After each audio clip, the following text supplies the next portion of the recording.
¿Va usted a poner la guillotina en la Puerta del Sol? Pues sí, señor, la guillotina, la guillotina. No voy a seguir toda mi vida escribiendo panfletos y despotricando contra los Borbones. Sí, señor, la guillotina.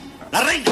¡Zas! Guillotina. Los chulos de la reina. ¡Zas! Guillotina. Los chulos del rey. ¡Zas! Guillotina. Los ministros. ¡Zas! Guillotina. Los obispos que los rodean. Guillotina, guillotina, guillotina, guillotina. Todos guillotinados. Sí, señor, la guillotina.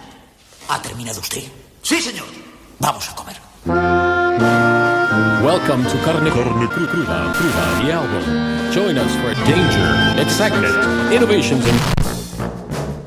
Como había poco lío con la ley del solo sí es sí, va la ministra de Justicia y la lía aún más. Lo acabáis de escuchar, Pilar Llop, en entrevista en la SER, aseguró que la violencia y las agresiones sexuales es muy fácil de probar, basta una herida. Herida a la que se le abrió a uno y a incontables mujeres cuando escuchó semejante barbaridad. La macroencuesta de violencia contra la mujer, elaborada por el Ministerio de Igualdad en 2019, deja a la ministra en evidencia. El 83% de las víctimas de abuso no presenta lesiones físicas. El 61,3% de las violadas declara no haber sufrido ninguna lesión en su cuerpo. Sin embargo, el 79% reconoce sufrir secuelas psicológicas. ¿Cómo se ve esa herida, ministra? ¿Cómo se ven las heridas invisibles? ¿Cómo se ve la herida de la niña violada por el adulto que introduce sus dedos en su vagina o en su ano, que soba su cuerpo y que se masturba eyaculando sobre ella? ¿Cómo se ve la herida de la violación del padre a la hija o del amigo, el miembro de la familia que durante años se mete en la cama de un adolescente para penetrarla, tocarla, destruirla, amenazándola con el rechazo, como cuenta Belén López Peiró en el desgarrador relato autobiográfico ¿Por qué volvías cada verano? ¿Cómo se ve la herida de tantas y tantas mujeres a las que han forzado para meterles el pene por cualquiera de sus orificios corporales? Mujeres a las que magrean en el autobús o el metro, en plena calle, en un callejón o en una carretera. Mujeres obligadas a presenciar o practicar masturbaciones y felaciones. Mujeres que tienen que soportar que las acorralen en un portal, las desnuden, las pongan a cuatro patas y las violen y se corran sobre ellas 1, 2, 5 hombres. ¿Cómo se ve la herida de la víctima de la manada si hay jueces que ven jolgorio donde hay una violación? Ministra, busque esa herida, como le pide Cristina Fallarás en un demoledor artículo en Público sobre las múltiples violencias machistas que no dejan huella física sino psíquica. Esa es la razón por la que esta ley es necesaria, porque evita a las mujeres tener que demostrar lo invisible. Esa es la razón por la que el PSOE se equivoca cuando quiere subir las penas que implican violencia o intimidación, dándoles más importancia que el consentimiento. Poner el consentimiento en el centro significa que cuenta más la veracidad del testimonio de las mujeres, la rotundidad de su padecimiento. Cuentan las heridas invisibles que solo son visibles para ellas y para quienes pueden curarlas. Y tenemos un ejemplo reciente y sangrante de lo que digo. 8 mujeres mantuvieron relaciones sexuales con un policía nacional infiltrado en movimientos sociales libertarios en Cataluña, según ha desvelado La Directa. 5 le han denunciado a él y a su superior por abusos sexuales continuados y delitos contra la integridad moral, entre otros. Con la nueva ley, como explican las abogadas de las denunciantes, no se puede hablar de consentimiento si este no es consciente e informado, porque no hay consentimiento libre si uno no sabe lo que está haciendo. Aquí no hubo ese consentimiento. Hay, por tanto, una doble violación de derechos. El Estado utiliza el cuerpo de las mujeres para atentar contra los derechos civiles del activismo, además sin causa justificada, porque no hay riesgo de terrorismo ni crimen organizado. Pero Marlaska no ve la herida. Ayer le preguntaron en el Congreso y él no ve asunto del que hablar. ¿Cómo ve esa herida usted, ministra de Justicia? ¿Cómo se ve el sufrimiento de esas jóvenes cuya intimidad fue violada, cuya confianza fue abusada, cuyos cuerpos fueron usados? Tampoco ven la herida que le hacen al gobierno y a la ley con su ceguera. Ni Podemos ve la herida que se está haciendo a sí mismo por moverse tan despacio en este tema. Lo he dicho y lo repito. La ley tenía el error de la disposición transitoria que habría que haber metido para evitar esta rebaja de penas. Pero en la reforma que hay que hacer para evitar la alarma social, tiene que haber consentimiento de las dos partes responsables, PSOE y Unidas Podemos. No puedes desactivar la alarma social creando más. Los socios de la investidura se lo han dejado claro al presidente. No hay que hacer la reforma de cualquier manera, hay que respetar el espíritu de la ley. La izquierda se está provocando una herida tan visible que puede que al votante no se le olvide en todo este año electoral. Mira, ¿sabes lo que te digo? Que criminal también es lo que se está haciendo con la sanidad en España. Muy bien traído, tal cual. Hoy hablamos de su abandono y hundimiento por la falta de apoyo y adaptación. Tú que has preparado el programa, ¿cuál es el pronóstico? Pues el pronóstico es grave o muy grave, doctor. Según la región, la sanidad pública se muere.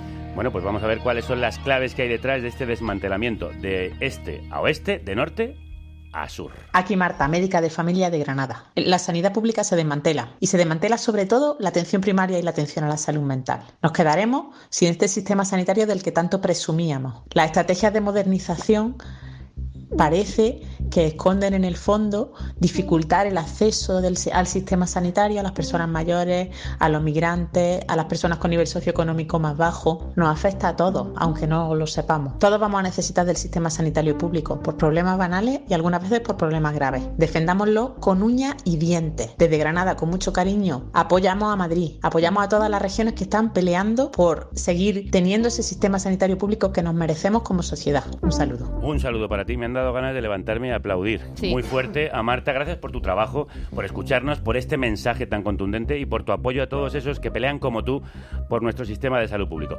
Violeta, ¿por dónde empezamos? Pues vamos a empezar por Madrid, porque en Madrid empezó la voz de alarma y Madrid tiene otra cita en las calles este domingo, 12 de febrero, contra las políticas neoliberales de Ayuso que están devastando lo público.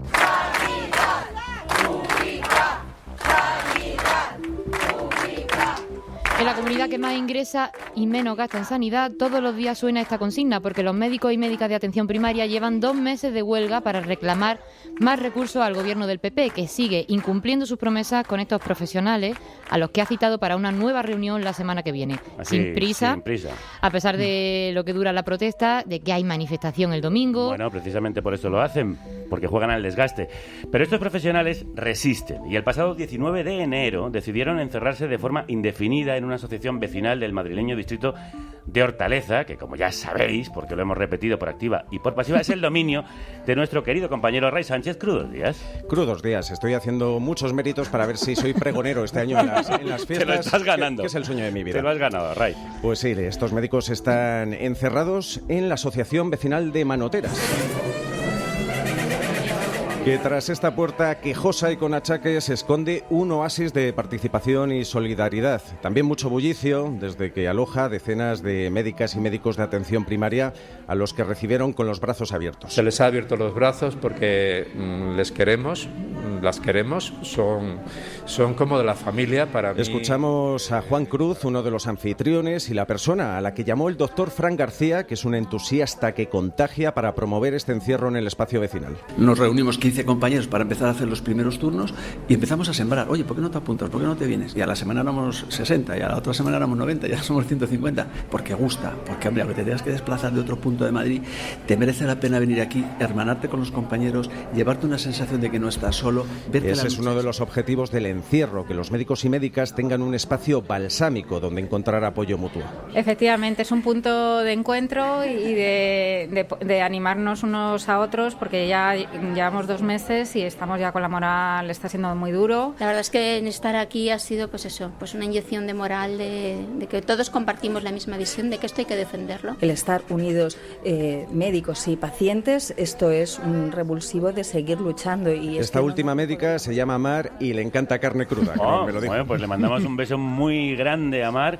Gracias por escucharnos. Ese cariño les cura porque los profesionales sanitarios vienen magullados por la sobrecarga asistencial. Tenemos un porcentaje enorme de profesionales, que creo que era un 92% de profesionales con ansiedad, con estrés, digamos el médico enfermo, que se ha resumido en esa frase. Nos lo cuenta Ana, pediatra y directora de un centro de salud, que por la mañana hace servicios mínimos en su ambulatorio y por la tarde hace un turno de 8 horas en el encierro. ¿Cómo que un turno en el encierro? Sí, en el encierro hay médicos las 24 horas. Ajá. Hay más médicos que en las urgencias de atención primaria. Claro. Pero se van relevando. Apenas empezaron 15, ya son más de 150 los que acuden a Manoteras incluso a dormir. Me ha impresionado eso de médico enfermo. Sí, porque están en huelga, pero no se quedan en casa. No estando con nuestras familias, dejando de hacer otras cosas. ¿Por qué? Porque creemos que de alguna manera hay que hacer visible que esta situación es crítica y es muy, muy seria. Además de En todo este momento, esto, pierden mucho dinero con la huelga. Hay médicos que llevan 2 meses cobrando apenas 200 euros. Por todo ello, en la Asociación de Manoteras, los vecinos les tienen más a gusto que en brazos. Yo me acuerdo que yo fui el primero en entrar por aquello que lo tenía todo organizado y había un vecino con unos churros ya esperándome antes de entrar. Dice, bueno, para que arranquéis bien el desayuno y tal. A partir de ahí ha sido un desmadre. Quiero decir, tenemos aquí, tú lo estás viendo, todo tipo de bollería, pastelería. También les llevan calditos, fruta, juegos de mesa. Pero el paciente está viendo que sus propios médicos están luchando por esos pacientes, por dar una atención de calidad, porque de alguna manera no se hunda el sistema de algo que es la joya de la corona. Que Aunque viendo el mejor regalo, sin duda, de todos estos vecinos y vecinas son los aplausos. Porque como en los días de confinamiento, a las 8 de la tarde, puntuales, decenas de personas se acercan a aplaudir, aunque esté granizando, como el pasado martes cuando les visitamos. Cuando las consultas se saturan, cuando se reduce la inversión. Y el encierro va para largo, al menos hasta que el gobierno de la Comunidad de Madrid dé su brazo a torcer. Y la abuela es la única opción. Resistiré, pese a nuestra gerencia. Además, pronto se va a extender este encierro a otros barrios para que siga creciendo este frente común de médicos y pacientes que quieren rescatar la atención primaria madrileña agonizante tras casi 30 años de gobiernos del Partido Popular. Venceremos esta vez. Resistiré para seguir bebiendo. No sé a vosotras, pero a mí se me ha puesto casi un nudo en el... Bueno, en el estómago, en el corazón, gracias a estos médicos, a estas médicas que están luchando por lo que es de todos y de todas, también por esos vecinos que les apoyan. Y gracias a Ray por hacer siempre, como digo, los mejores reportajes de carne cruda. Me voy a poner colorada.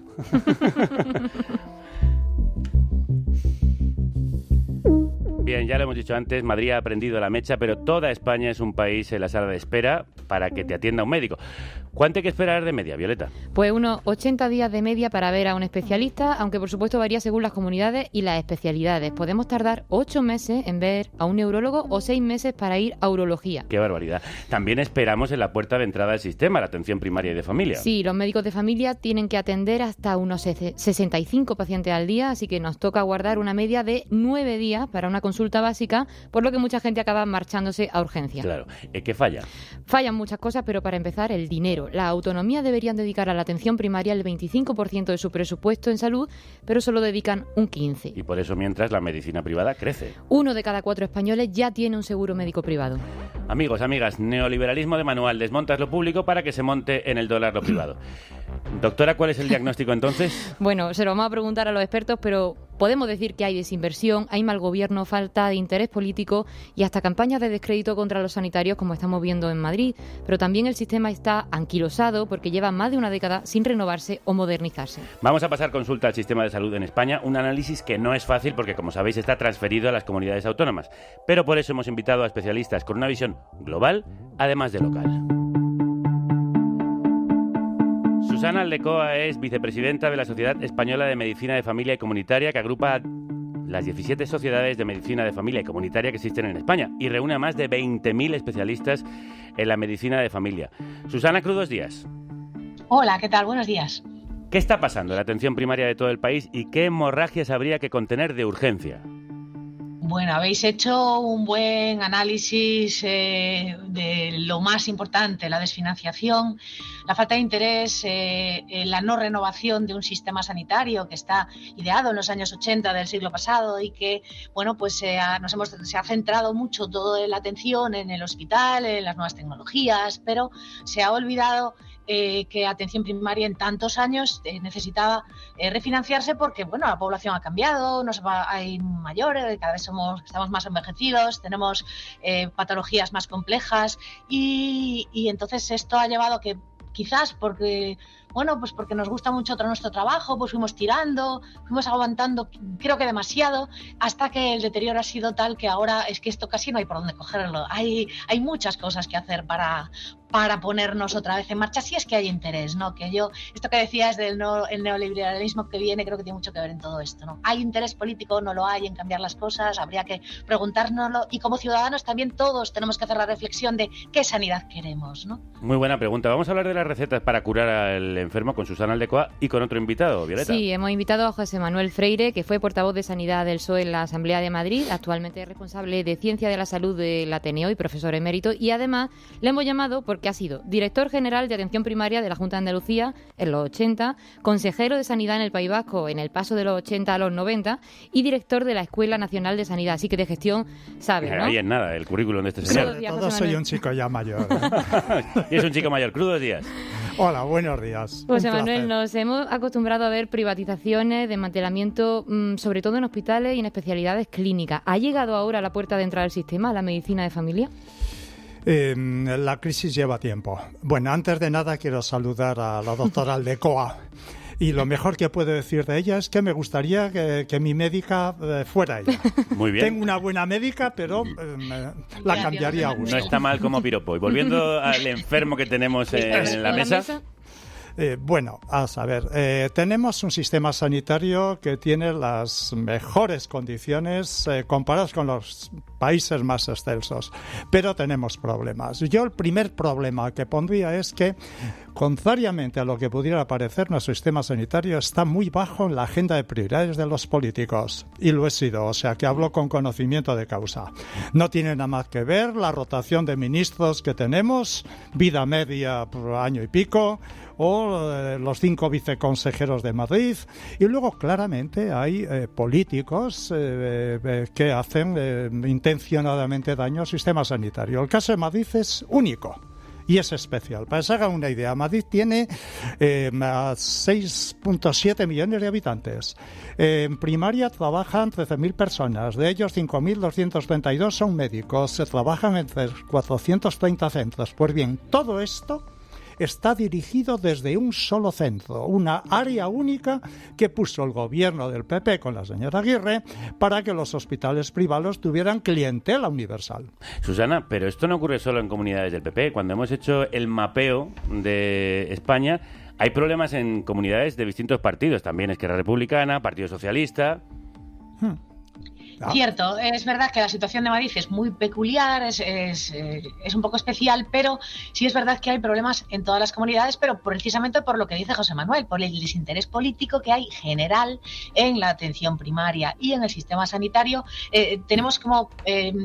nos gusta vernos, ¿no? ¿Y qué es lo visible? ¿Qué es lo bonito? ¿Qué es lo que llama la atención? Pues la tecnología, el hospital, eso es lo que políticamente vende. No vende la atención primaria. Y esto es un problema grave. También tenemos un problema con la visión, a ver, y esto soy a lo mejor un poco crítica, que tenemos, que las personas que tienen mucha visibilidad, yo me pregunto si conocen el sistema sanitario público y si conocen la atención primaria. Y es algo que ya he hablado con José Manuel, y es qué ocurre con los periodistas, los políticos, la judicatura, qué pasa con los funcionarios que tienen mutualidades, que tienen su muface, estas cosas, ¿no? Estas son las personas que después le dan, tienen que estar organizando el sistema sanitario público y no conocen la atención primaria, no conocen la importancia que tiene en la salud de la ciudadanía. Esto me parece un problema también. No son usuarios, por lo tanto no les preocupa. José Manuel, tú ayudaste a crear en torno a los años 90 la Osakidecha, el Servicio Vasco de Salud, considerada la joya de la corona sanitaria dentro de un país en el que ya hemos presumido mucho de sanidad pública. Hoy el sistema vasco también da muestra de mucha saturación y muchas carencias. ¿Qué ha pasado? ¿Ha sido desinversión? ¿Ha sido abandono? ¿Ha sido venderlo a lo privado? A saber, no sigo el día a día la sanidad vasca. La sanidad vasca fue pionera en cosas que cambiaron la vida a la gente. Pusimos la tarjeta individual, la libre elección de médicos, el sistema de cita previa, la atención bucodental, etcétera. Pero yo creo que desde hace años hay carencia de ideas. Carencia de ideas locales en el País Vasco, pero también a nivel general de España. Antes se mencionaba qué pasa. ¿Por qué pasa esto en toda España? Bueno, tenemos un buen sistema, pero con reglas absurdas. Tenemos, por ejemplo, algo insólito. Cuando un médico se jubila, cuando la doctora Aldecoa se jubila, que lo sabemos con 65 años de antelación, resulta que no sacan la plaza con 2 meses de antelación para que coincidan un día y se cuenten los enfermos. No, le ponen un interino que lo cambian cada 2 horas en una enorme falta de respeto a la ciudadanía, a los profesionales. Luego sacan algo insólito en España, que incluso no lo tenían ni los soviéticos. Una cosa que que se llaman OPEs, ofertas públicas de empleo, por lo que de pronto, en vez de sacar una a una las plazas y hacer concursos permanentes, como por cierto recomendó el Congreso de los Diputados, cuando a los políticos les entró el pánico de la pandemia, pero de eso se han olvidado. Entonces, en vez de hacer eso, pues sacan estas OPEs y tenemos el 50% de la plantilla en temporalidad. Los pacientes ven cada día un médico distinto en vez de esa continuidad que la ciencia demuestra que garantiza mejor atención. Necesitamos cambios, necesitamos reformas a nivel nacional y a nivel local, imaginación y respeto. Es una palabra clave. Respeto a los pacientes y respeto a los médicos y a los sanitarios. Yo que conozco a alguien que trabaja en el Osakidecha, en el Sistema Público de Salud del País Vasco, puedo decir que falta personal, los turnos son excesivos, hay una mala coordinación y gestión de los equipos y además las enfermeras muchas veces no se sienten representadas por sus sindicatos, los médicos tampoco, hay una descoordinación a la hora de protestar. Y también algunos nos han contado que tienen miedo de hacerlo a nivel individual, que tendrían que hacerlo a nivel colectivo. Soy enfermera y bueno, pues a día de hoy me pregunto a mí misma qué hago aquí, si realmente quiero seguir aquí o me planteo volver al extranjero, me planteo renovarme y cambiar de profesión. Realmente una pena, porque soy muy feliz siendo enfermera, creo que soy una buena profesional, pero mi bienestar psicológico tiene que primar. Del norte nos hemos ido al sur. Si vives en Andalucía y quieres una cita con un especialista, tendrás que esperar una media de 107 días para operarte entre 90 y 140 días. Es la cuarta región con menor gasto sanitario por habitante, después de Madrid, Cataluña y Murcia. Hoy mismo habrá protestas de sanitarios en los centros de salud de toda Andalucía y seguirá habiéndolas cada jueves hasta que la Junta de Juanma Moreno escuche sus reclamaciones. Sí, desde uno de los sindicatos convocantes, Comisiones Obreras, nos cuentan que la medicina primaria ya no necesita ayuda ni apoyo, necesita ser salvada. Una cita con tu médico de cabecera puede tardar 15 días. Y una de las médicas que podremos ver en esas concentraciones es Verónica, médica de familia en Málaga. Verónica, bienvenida, crudos días. Hola, buenos días, Javier. ¿Por qué protestáis? Bueno, principalmente yo creo que el sistema sanitario, entendido como atención primaria, ahora, hoy por hoy, no es la base del sistema sanitario, se está convirtiendo en el cajón desastre donde nosotros profesionales, que somos unos, considero, excelentes profesionales, no solamente los médicos, enfermeros, fisios, trabajadores sociales, porque hay que tener en cuenta que la atención primaria lo formamos en equipos multidisciplinares. Estamos muy saturados y por muchas razones, o sea, no podemos llevar cupos de hasta 2.000 pacientes sin incluir desplazados, que por ejemplo mi provincia, que es Málaga, pues imagínate, hay ciudades que Marbella, pues Girola, la propia capital, que ahora con el tema del teletrabajo está habiendo mucha gente desplazada, entonces los cupos están completamente disparados. Entonces hemos dejado de hacer para lo que te formas cuando eres residente de medicina familiar y comunitaria, la parte comunitaria. No nos da tiempo a seguir nuestros crónicos, a hacer visitas a domicilio. Cuando tú llegas a consulta por la mañana y lo primero que tienes, como digo yo, el listado de los 40 principales, y esos 40 principales se te acaban convirtiendo en 60 o más, porque aparte de tu listado que tú tienes, de tus consultas telefónicas o también tienes demanda clínica, pues tienes no demorable, o sea, consulta no demorable. Luego aparte tenemos visitas a domicilio, que yo tengo compañeros que trabajan en áreas semiurbanas y que puedes tardar, imagínate, llamas, hablas al paciente, te vas al domicilio, ves al paciente y luego vuelves, tienes que escribir, si tienes que esperar a la ambulancia, ¿eso cuánto puedes tardar? Y al final también somos trabajadores que trabajamos en un horario y al final acabas echando muchas horas extras. Entonces yo creo que hay una saturación, hay que reajustar los cupos. Las agendas no pueden tener innombrables, no demorables, continuos. Y luego también la burocratización, es decir, si tú estás resfriado y tu empresa, por no poder ir a trabajar porque tienes gripe, te pide una baja, tienes que ir al médico a que te la dé. Si te dan 3 días y tu médico te da cita para dentro de 10, ¿cómo lo haces? ¿Qué necesitaríais para ejercer una verdadera medicina de familia? Hombre, yo creo que para empezar lo que es fundamental es reducir el número de cupos, o sea, los pacientes por cupo. No podemos manejar, hay centros que manejan en verano 2.000, 2.500, eso es imposible. Nosotros, por lo menos desde los sindicatos que estamos haciendo las las reivindicaciones desde Comisión Obrera, nosotros lo que pedimos por lo menos un cupo de 1.200, incluyendo los desplazados, porque ya te digo, hay centros que son es inabordable. Y luego una coordinación también con la hospitalaria, porque al final también, si la hospitalaria tiene tanta demora, como habéis comentado, si yo mando un dolor de rodilla porque creo que necesito una prótesis al traumatólogo y tarda 9 meses en darle una cita o 10 meses un traumatólogo, ¿cuántas consultas me genera a mí? Claro. En primaria. Entonces, al final, nosotros somos la base del sistema, pero también necesitamos poder realizar pues todos esos programas que nos gustan, que nos hemos formado. Hacemos embarazo, hacemos cirugía menor, hacemos citología, llevamos el citrón, hacemos salud mental, nos intentamos coordinar con unidades de salud mental, hacemos grupos de tabaco. Pero para eso necesitamos tiempo. Y más brazos. Más brazos. Porque no sois Shiva y no tenéis 8 brazos. Verónica. Prácticamente. Gracias, sí, efectivamente, prácticamente lo sois. Gracias por el trabajo que hacéis y gracias por contarnos aquí vuestras necesidades y vuestras denuncias. Un abrazo muy fuerte. Muchísimas gracias por participar, gracias, de verdad.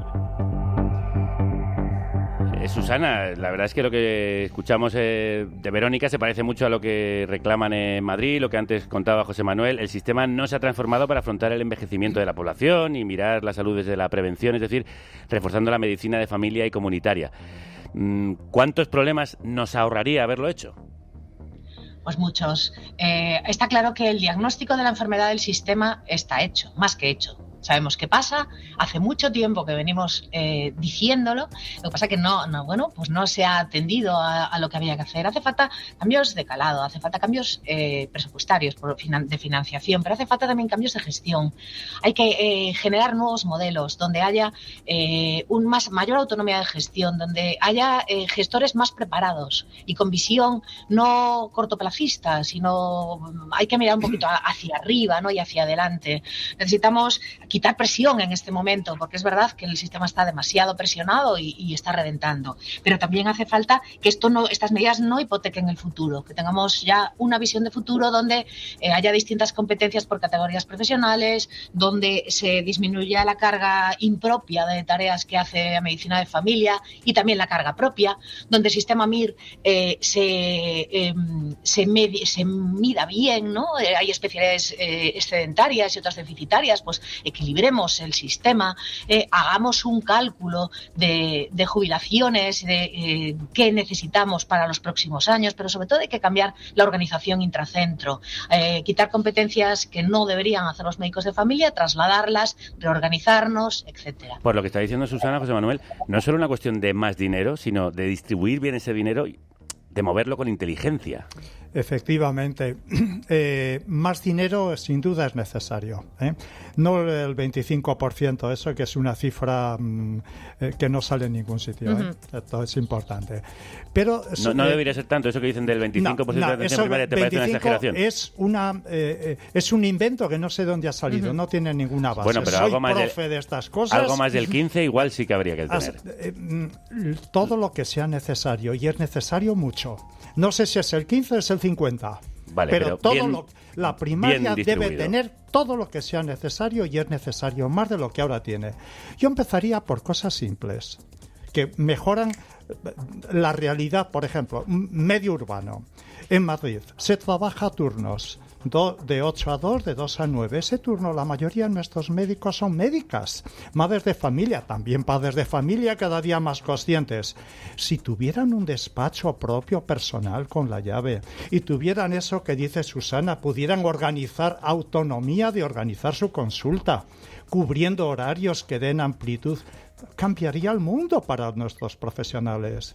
Si en vez de estar en interinidades y eventualidades tuvieran contrato fijo de entrada, ¿por qué no se hace eso? Son cosas simples. Luego, otro tema importante.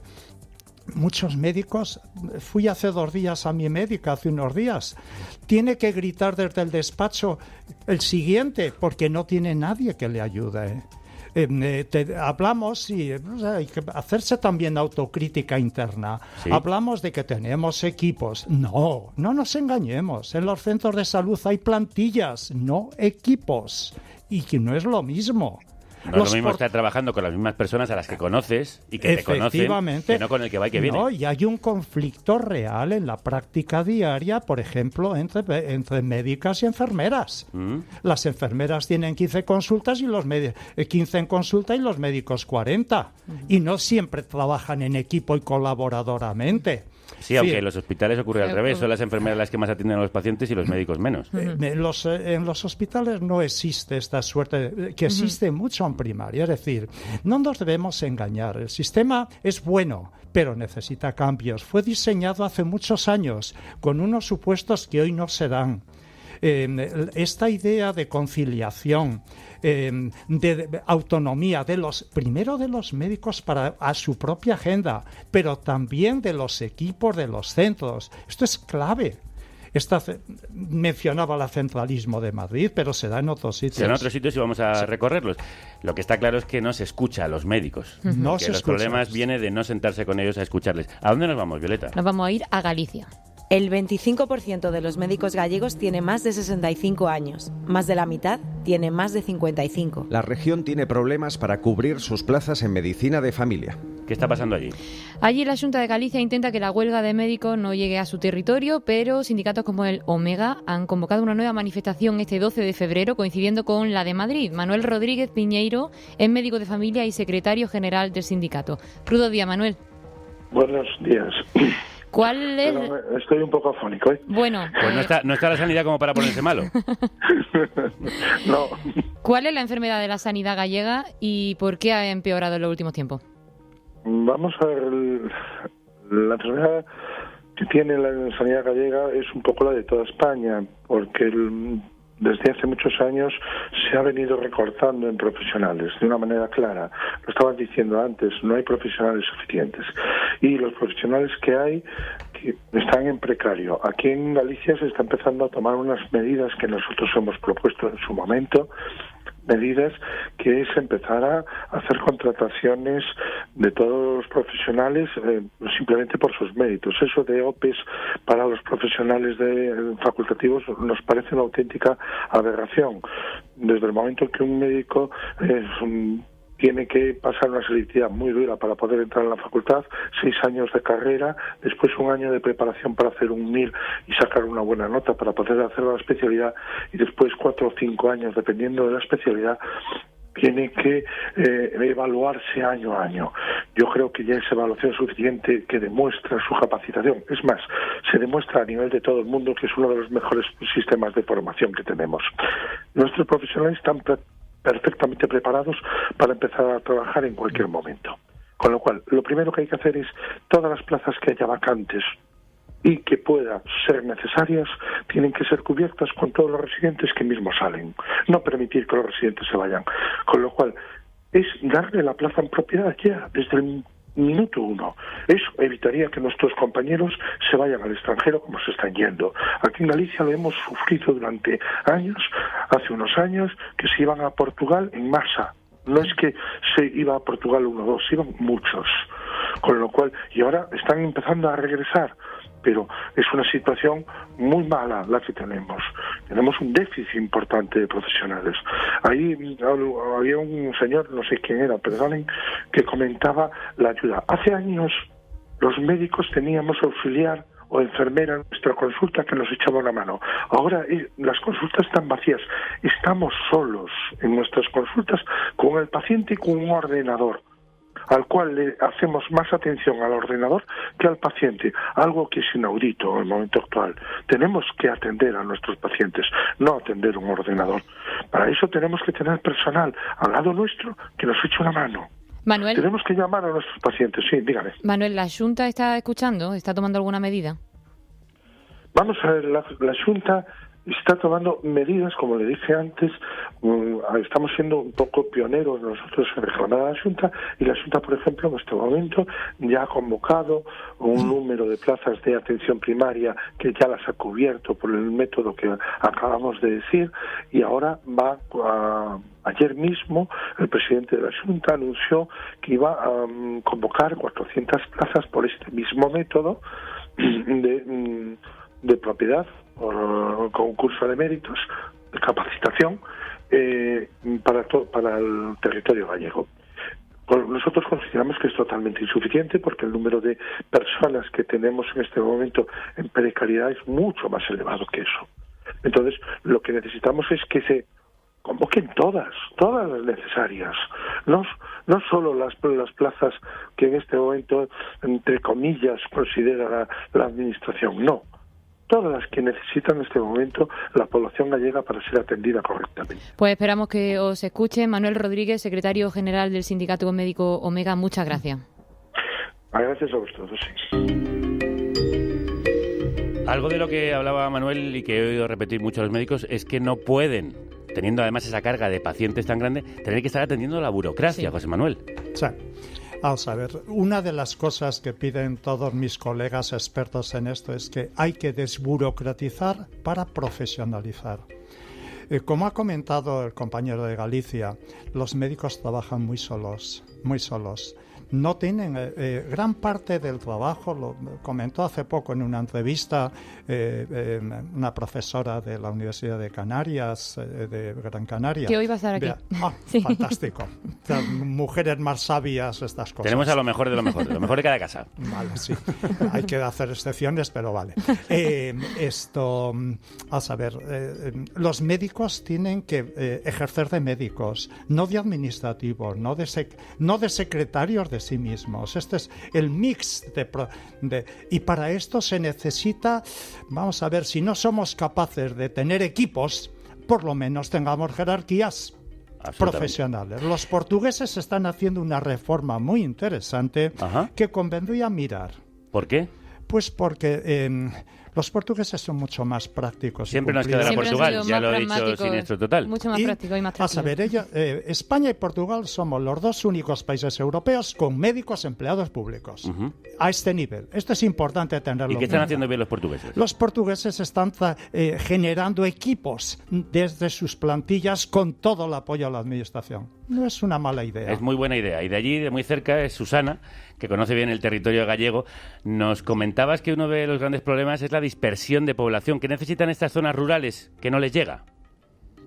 Bueno, tenemos que cambiar el mapa del territorio, que igual que el modelo es muy antiguo.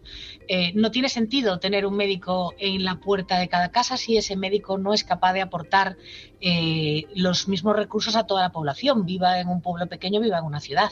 Tenemos que, con los cambios tecnológicos que tiene la medicina y las mejoras en los sistemas de información, tenemos que hacer centros suficientemente resolutivos, agrupados desde mi punto de vista. O sea, tenemos que cambiar el mapa.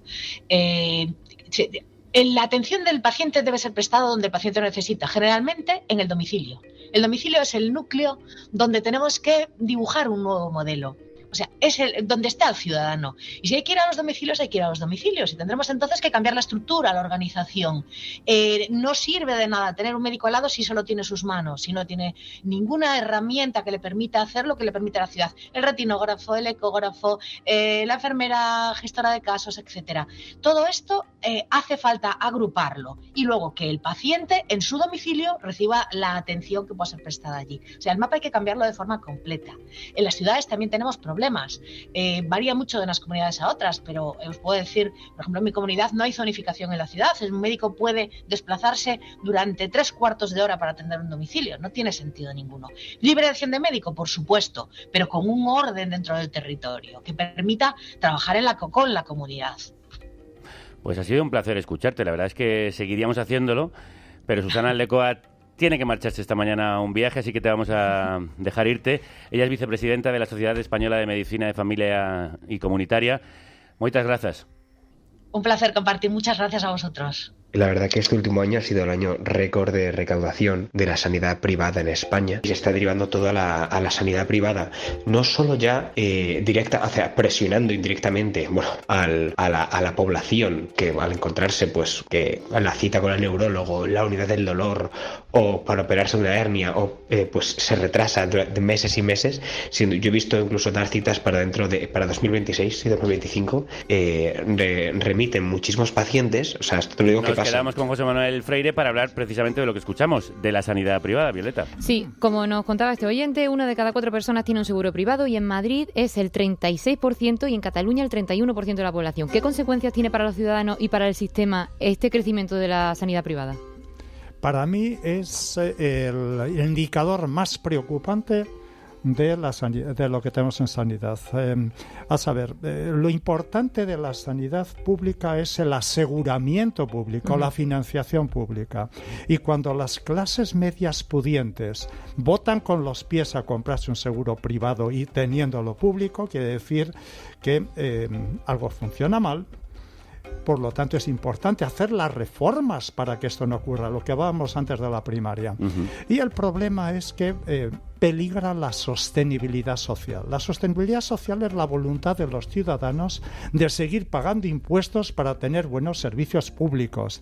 Y un servicio público o cubre a todo el espectro social, como pasa en los países nórdicos, incluso en el País Vasco, en Navarra, o es un servicio para pobres, es un pobre servicio, una neobeneficencia que nos amenaza y que tenemos que combatir con toda la radicalidad del mundo. Estamos viendo que incluso peligra la propia asistencia, la aseguración de la asistencia, porque vemos que los seguros low cost y el colapso de la pública han saturado también a la privada. En Sevilla hay protestas de médicos de seguros privados por colapso.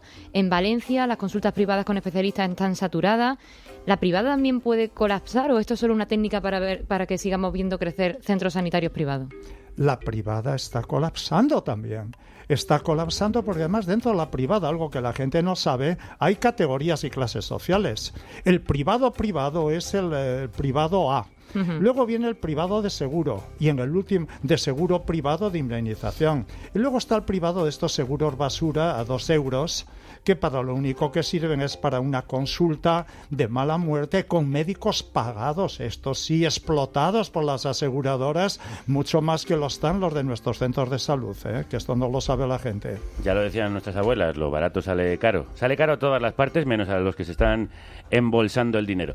Lo que tampoco para de crecer son las tareas dentro de la jornada laboral para muchos de nuestros médicos y médicas. El día a día en la consulta pues puede ser muy desbordante. En mi centro de salud atendemos a población pediátrica chiquitita que se nos pone muy mala muchas veces. Y entonces les atiendes una vez, les dejas fuera para ponerles un tratamiento y ver cómo valoran. Les vuelves a pasar entre paciente y paciente. Mientras tanto te llaman de un colegio que quieren hablar contigo, al orientador escolar, porque a un niño le pasa lo que sea. Por otro lado tienes pendiente mandar un mail a Salud Mental Infanto-Juvenil porque te mosquea otro paciente. Por otro lado, te acuerdas de esa prueba de atención especializada que está sin hacer. Muchas veces hacer consultas a través del intranet es como imposible porque a mis Madre compañeros... mía, qué agobio vivir esto cada día en tu trabajo. Por otro lado. Marta González, ¿a quién escuchamos?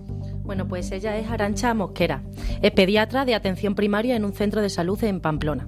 Aunque Navarra es una de las comunidades que mejor nota tiene, el deterioro de salud del servicio navarro ha llevado a los profesionales a una huelga convocada desde el 1 de febrero por el Sindicato Médico de Navarra.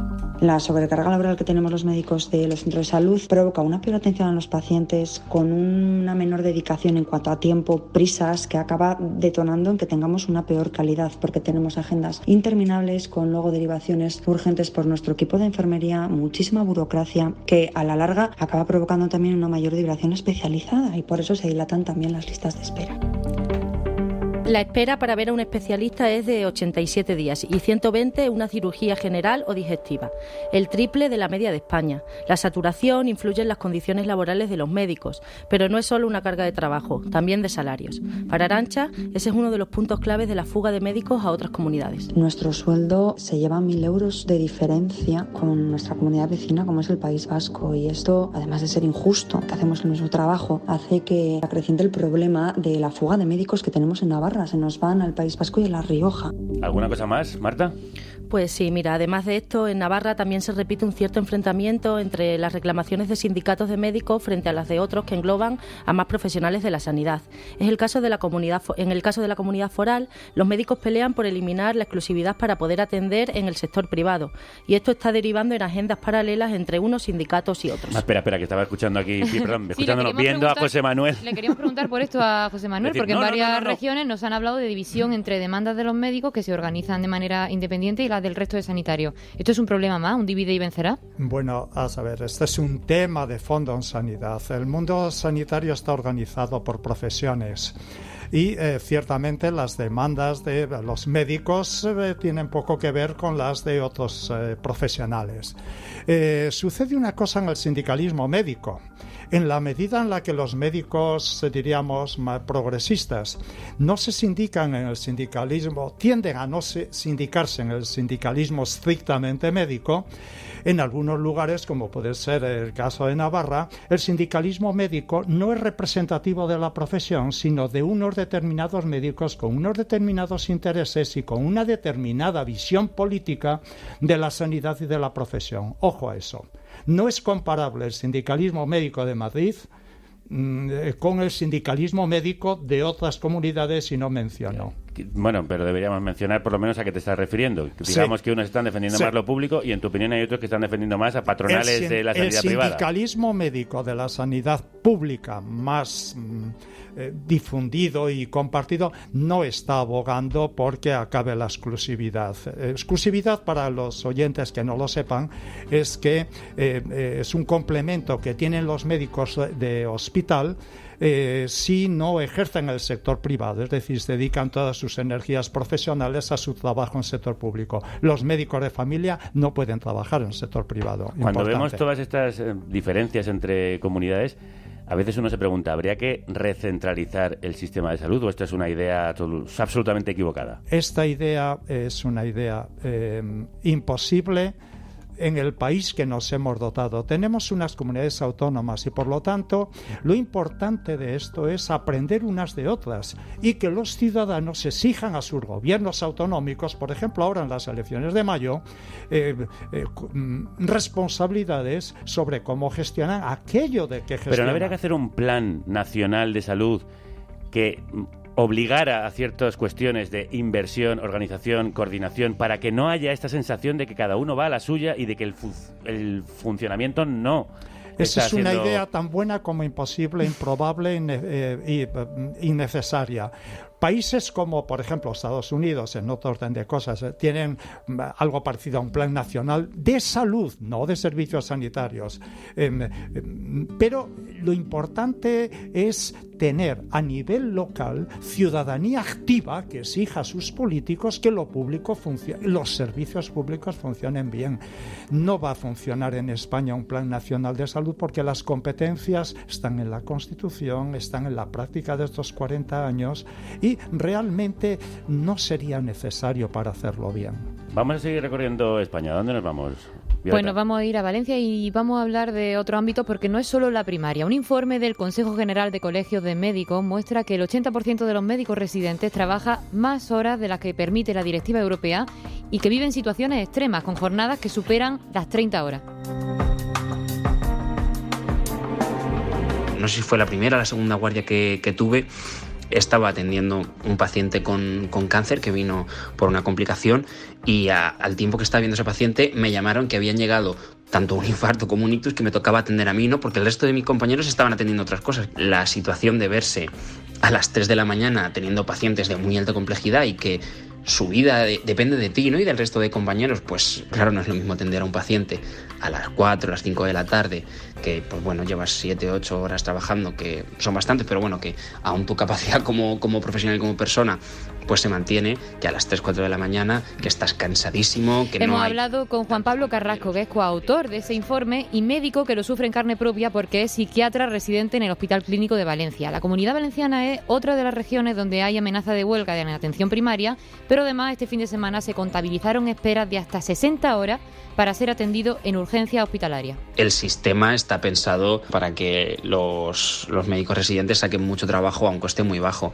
Al final estamos hablando de salarios mileuristas, ¿no? Sí, entre 900 o 1.000 euros, que pueden llegar a unos 1.800 con las guardias, pero claro, eso haciendo prácticamente 2 jornadas laborales. ¿Seguidas? Sí. Los MIR denuncia que es injusto estudiar 6 años para tener esas condiciones con agenda casi idéntica a las de los médicos adjuntos. Además, es muy difícil reclamar derechos laborales. Los médicos residentes estamos vendidos porque al final depende el que se respete ese tipo de condiciones de personas que luego van a ser las que nos contraten, ¿no? Entonces ahí se establece un juego muy sucio que te fuerce, no que te induzcan a que trabajes una serie de horas, porque luego pues va a ser más fácil que te quedes en el mismo hospital o en el mismo servicio. Entonces hay un juego ahí muy perverso. Los médicos residentes suelen tener un horario normal de consulta, imaginemos de 7 a 3. Y si le toca guardia, trabajan ese día entero y pueden tenerlo que encadenar con la jornada del día siguiente, otras 8 o 12 horas más. Joder, pues si fueran a operar a mi abuela, yo no quiero que lo opere una persona que lleva 36 horas trabajando sin parar, es que me parece una barbaridad.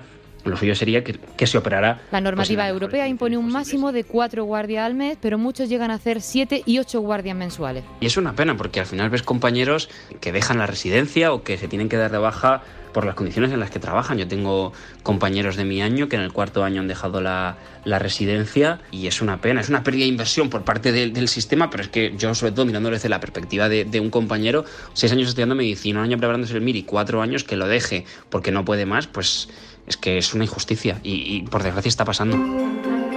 Es una pena de recursos desperdiciados y por eso vamos a llamar a alguien que sabe mucho de cómo hacer un uso óptimo de esos recursos. Antes lo anunciaba Violeta, ella es Beatriz González López Valcárcel, es catedrática de la Universidad de Las Palmas de Gran Canaria y una referencia en economía de la salud. Beatriz, crudos días. Buenos días.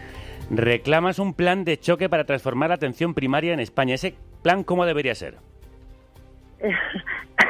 Bueno, debería tocar muchos palos.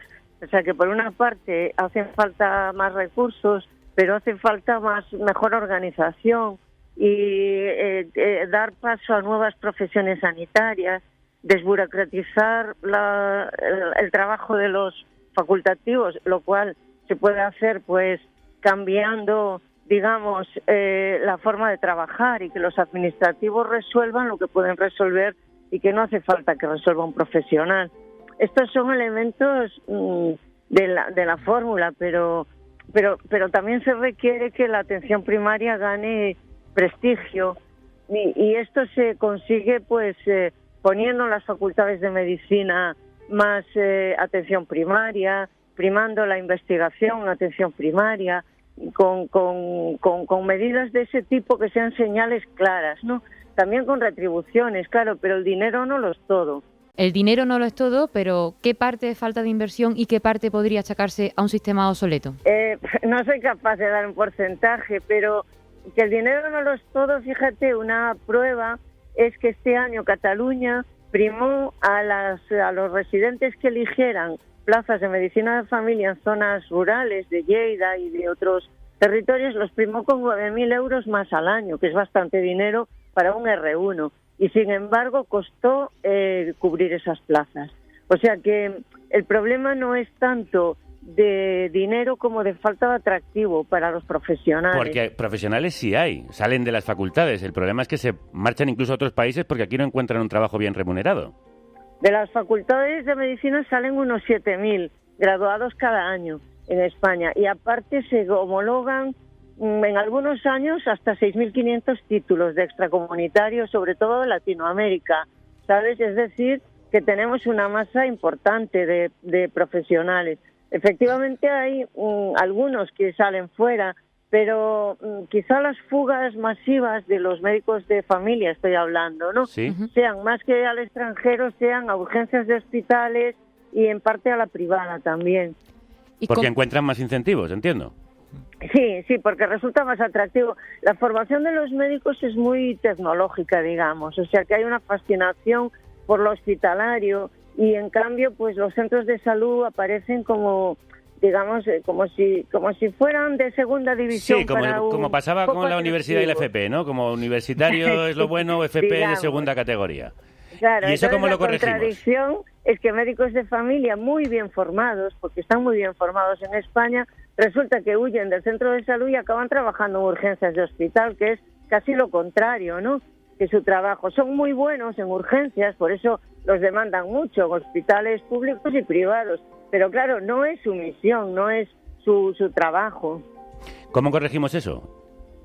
Pues con todas estas cosas que digo que no van a surtir efecto de un día para otro. O sea, tiene que ser un plan a largo plazo. para llegar a algún sitio tienes que tener rumbo, eso es lo primero. Y entonces el rumbo pues va a consistir en que la atención primaria de verdad sea el eje del sistema, porque realmente está muy demostrado científicamente que los sistemas sanitarios con una atención primaria fuerte, resolutiva, son sistemas superiores, porque cuestan menos y además consiguen mejor salud. Y ese rumbo, como le preguntaba antes a José Manuel, ¿se debe, digamos, dirigir desde la centralidad para que luego se aplique en las comunidades, o cada uno debe marcar el rumbo que requiere su región? Este es un país muy descentralizado y entonces sí que hay una coordinación del sistema, hay unos patrones comunes, o sea que hay normativa estatal, pero sobre todo se trata de un trabajo en las comunidades autónomas, que por otra parte están bastante en red, o sea que están conectadas y unas hacen el de escaparate de otras, de modo que si en una comunidad pues parece que funciona bien, por ejemplo, la atención primaria, las demás miran para ahí a ver cómo lo hacen, ¿no? Es un poco un sistema de benchmarking, ¿no? De comparación con los mejores. Claro que hay normativa estatal, pero ya te digo que la solución está más bien a nivel de comunidad. Beatriz, te queremos preguntar por otro asunto de pura economía sanitaria. El crecimiento del gasto farmacéutico está asfixiando al sistema y seguirá creciendo un 4,5% anual en los próximos 5 años. ¿Por qué sube tanto y de qué manera puede afectar esto? Pues fíjate que yo creo que va a ser más. Sí. No sé de dónde sacaste el 4,5 de predicción, pero mira, el gasto farmacéutico tiene dos componentes. Uno es el gasto en prescripciones, o sea, en las recetas que te hace el médico de familia, ¿sí? Y otro es el gasto en farmacia hospitalaria, que son medicamentos gratuitos para el paciente que se dispensan en el hospital. Por ejemplo, todos los oncológicos, mucha inmunoterapia y tal. Pues el gasto hospitalario, en farmacia hospitalaria, ha crecido un 64% en los últimos, creo que eran 7 años, o no recuerdo de memoria si son 7 o qué, mucho más que el gasto en medicamentos de prescripción. Entonces, el conjunto del gasto farmacéutico, ojalá creciera un 4% al año, fíjate lo que te digo, ojalá, porque me temo que va a ser más. Las presiones para el aumento del gasto en farmacia hospitalaria son enormes, porque están saliendo medicamentos mucho más caros que los que existían para las mismas indicaciones. Y esto inevitablemente lleva a un aumento del gasto. Beatriz, muchísimas gracias por tu asistencia y tu presencia en el programa. Un placer. Gracias a vosotros. Gracias. José Manuel, una conclusión para terminar. Bueno, que la sanidad es el mejor servicio público que tenemos en España. Que las elecciones autonómicas examinan a nuestros políticos de cómo lo están haciendo y que de ahí tendríamos que centrar el interés y agradecer a Carne Cruda que ponga esto en la agenda, porque esto es vital para que mejoremos. No solo en campaña, hay que hablar de esto durante toda la legislatura. Gracias a ti por haber estado en Carne Cruda. Gracias a vosotros por estar. Un abrazo muy fuerte. Nosotros no queremos ir a misa, sino a ver a los Chaqueta de Chándal. Mañana estaremos con ellos en Barcelona a las 6:30 en la Sala Paral·lel 62 junto a la alcaldesa. Y los demás podremos escuchar ese programa el lunes. Eso es. Hasta entonces, que la radio os acompañe.